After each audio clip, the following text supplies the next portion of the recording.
Hello and happy October Football Sunday from Radically Rational and RadicallyRational.com. Yes, I will acknowledge this. I need a haircut.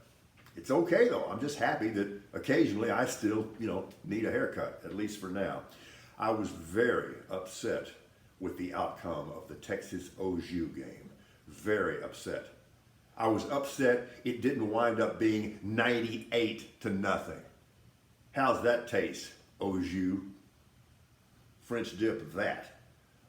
So I'm wondering, are the Aggies now going to celebrate almost beating Alabama as heavily as Texas celebrated almost beating Alabama back in the first week of the season? Inquiring minds want to know. And let me just say this. Jimbo, I can call as bad a play as you did from the 2-yard line last night, and it's not going to cost folks near as much money. That was absolutely horrendous. So who's in a worse position right now? Jimbo or Venables at OSU? I'll answer my own question. Venables. All I can say to you is rent, don't buy.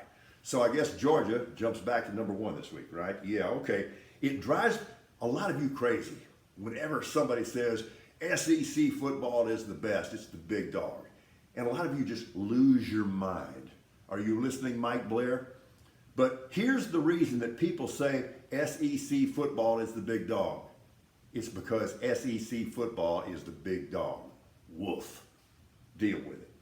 I was really uncertain about my pick today between the Cowboys and the Rams. That is uncertain until I awakened this morning at 3:55 and it was all clear. It'll all be Dallas, just way too much defense. So yeah, despite all their problems, they'll be 4-1.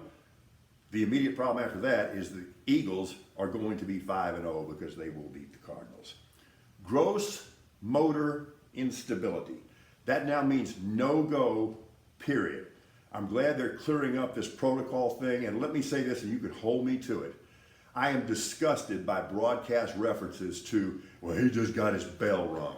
There's not one damn thing that's funny about that. And if I ever say anything resembling he just got his bell rung on radio or television, you have every right to come at me. Russell Wilson apparently has a partially torn lat. Well, that would explain some things, maybe, I guess, but I'll tell you this. At my age, I'm just impressed by anybody who still has a lat. All right, you can't trust UCLA. We know that. But they're 6-0. And it's a good 6-0. And they haven't been 6-0 since 2005. They're pretty good. There was never a doubt that Tennessee was going to win at Baton Rouge. Never a doubt. Morning kickoff, that's all you need to know in Baton Rouge. Almost, Jayhawks, almost. But there's no doubt that you're real. You're actually pretty darn good. So a Pitt running back named Israel Abanikanda rushed for 320 yards and 6 touchdowns on Saturday. Now, not even Tony Dorsett ever did that. And this name, Abanikanda, I like it. Kind of sounds serpentine. That's really good. Okay, I saw with my own aging eyes a dude throw 7 touchdown passes Saturday. I not only saw it, I attempted to describe it on television. And it was hard because my jaw was on the counter in the press box. Man, Lindsey Scott Jr. Don't forget, and that's Mr. Scott to all of us. And keep this in mind, the Roadrunners are not the only birds of prey in San Antonio. That was not cool, Eddie Robinson Jr. That was not cool. If Primetime wants to give you a bro hug, you bro hug Primetime right back. That was classless, and your daddy would not have done that. My Astros anxiety begins tomorrow, Monday. I'm going to be a mess.